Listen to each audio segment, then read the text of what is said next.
Avant de commencer, j'aimerais que vous regardiez cette œuvre de Giacomo Balla. À gauche, des formes dures et sombres. À droite, tout devient rond, fluide, lumineux. Une question pour vous dans la salle. Lorsque votre regard se pose sur cette œuvre, de quel côté se pose-t-il en premier ? À main levée, qui est plutôt à droite ? Très bien. Qui est plutôt à gauche ? C'est assez partagé. Eh bien, aujourd'hui, je vais m'adresser à la minorité, ça va, pessimiste de la salle, ceux qui sont comme moi. Cette œuvre ne parle pas seulement de peinture, elle parle de nous. Chaque jour, face à une même réalité, nous avons deux lectures possibles. L'ombre ou la lumière. Le problème ou l'opportunité. La peur ou la possibilité. Et si je suis devant vous aujourd'hui, c'est parce qu'à plusieurs reprises, j'ai décidé de regarder à droite. Pour me présenter à vous, je m'appelle Amina, j'ai 20 ans, je travaille dans l'IT, je suis étudiante en master, je suis lauréate du concours d'éloquence du pôle Léonard de Vinci, je suis coach en prise de parole, je fais même partie de l'association organisatrice de cet événement. Tout cela peut paraître beaucoup à 20 ans, mais pour moi, ce n'est jamais assez. J'ai toujours besoin de faire plus, toujours besoin de prouver que j'ai ma place, y compris ici, devant vous. Et ça a un nom. Ça s'appelle le syndrome de l'imposteur. Le syndrome de l'imposteur, c'est se dire « je ne mérite pas d'être ici. Je n'ai pas ma place avec ces gens-là ». À main levée dans la salle, qui ici a déjà ressenti ce sentiment ? Là, il y a toute la majorité. Eh bien, rassurez-vous, d'après les recherches, près de 70% des personnes le ressentent au moins une fois, même les personnes les plus accomplies. Pourquoi ? Parce que notre cerveau détecte beaucoup plus vite ce qui ne va pas que ce que l'on réussit. Pendant longtemps, j'ai cru qu'il fallait devenir plus forte, plus compétente, plus parfaite. Mais j'ai compris quelque chose d'essentiel. La légitimité ne se reçoit pas.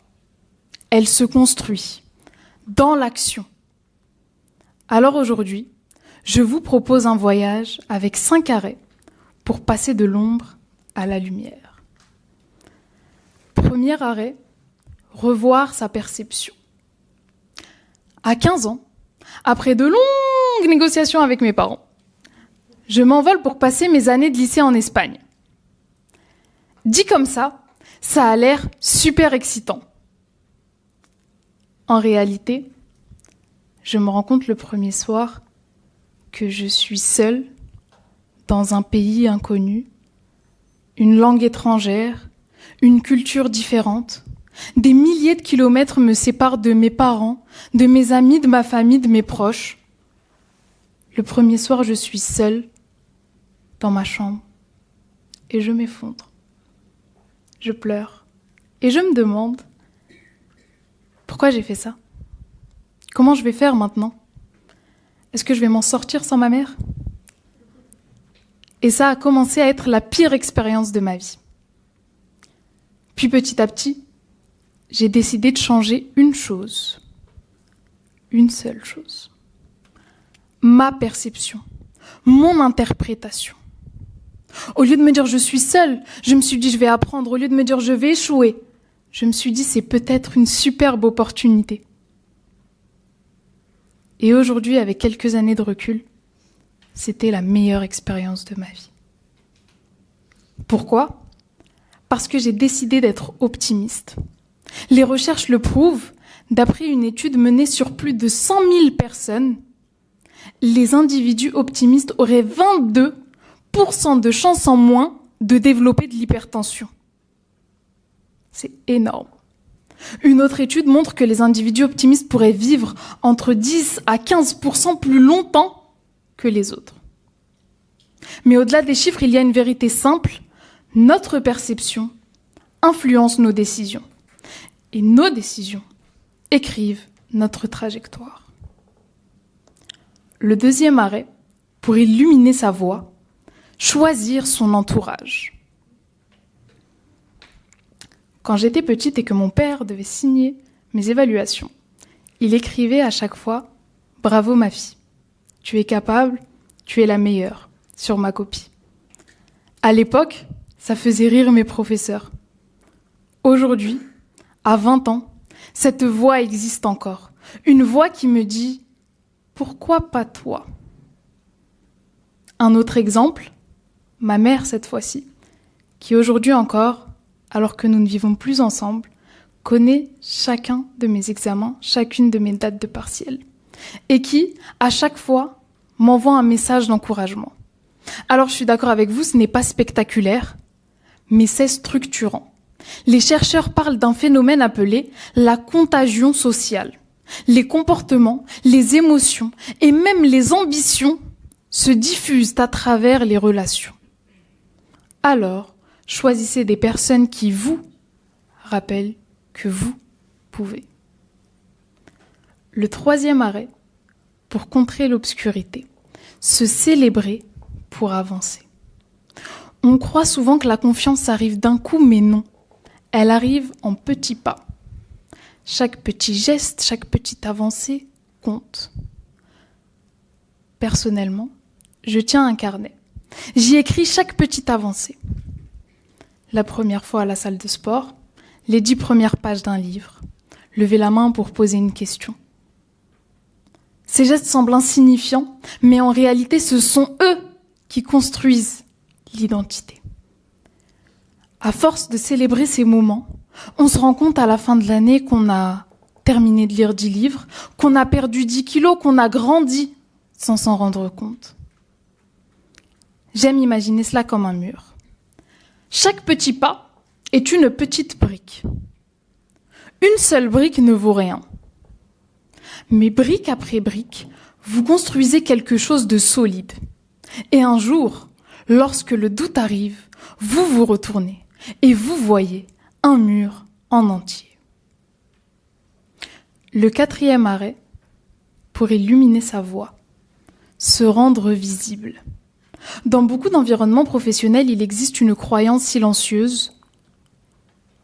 Si je travaille bien, quelqu'un le verra. Mais la réalité est souvent autre. Le talent invisible reste invisible. Il y a quelques années, dans une autre de mes expériences professionnelles, j'ai décidé d'écrire à mon directeur pour lui proposer un échange alors que nous n'avions jamais parlé. Autour de moi, on m'a répondu « Il ne va pas te répondre. Il n'a pas le temps. Après tout, tu n'es qu'alternante. » Pourtant, j'ai envoyé ce mot. Il m'a répondu.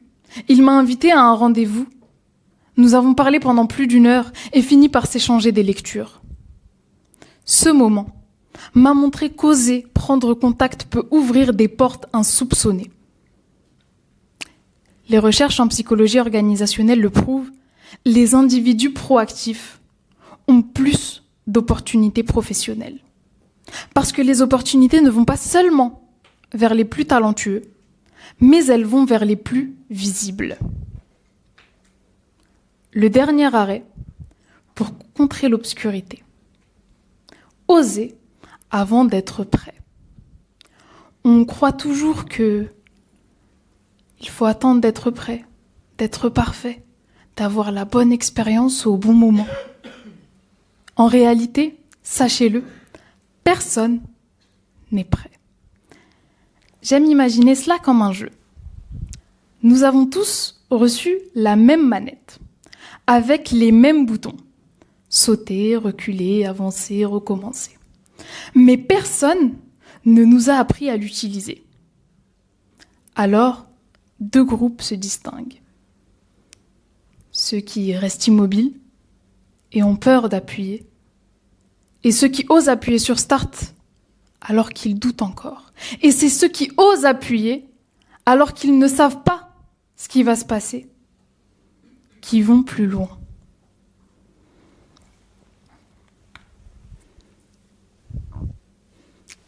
Créer sa place ne consiste pas à renverser la table. créer sa place et comprendre quelque chose d'essentiel, personne ne viendra vous donner votre place. Dans mon pays d'origine, le Maroc, on dit « Taharrakou turzakou » bougez et vous recevrez.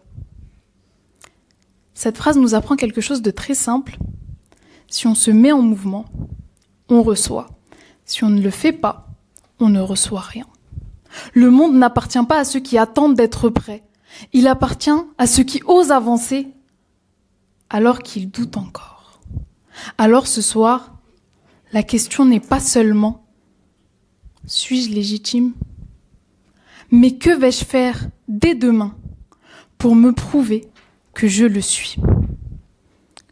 Pour répondre à cette question, voici les 5 arrêts pour passer de l'ombre à la lumière.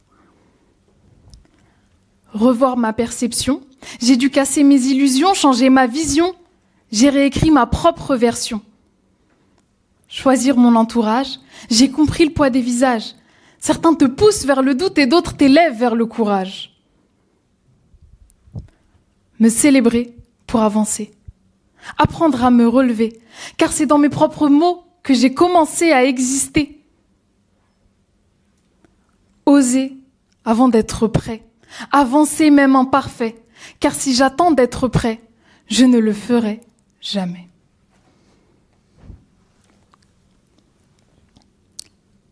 Car au fond, la différence entre l'ombre et la lumière ne se trouve pas dans la peinture. Elle se trouve dans le regard que vous choisissez de poser dessus.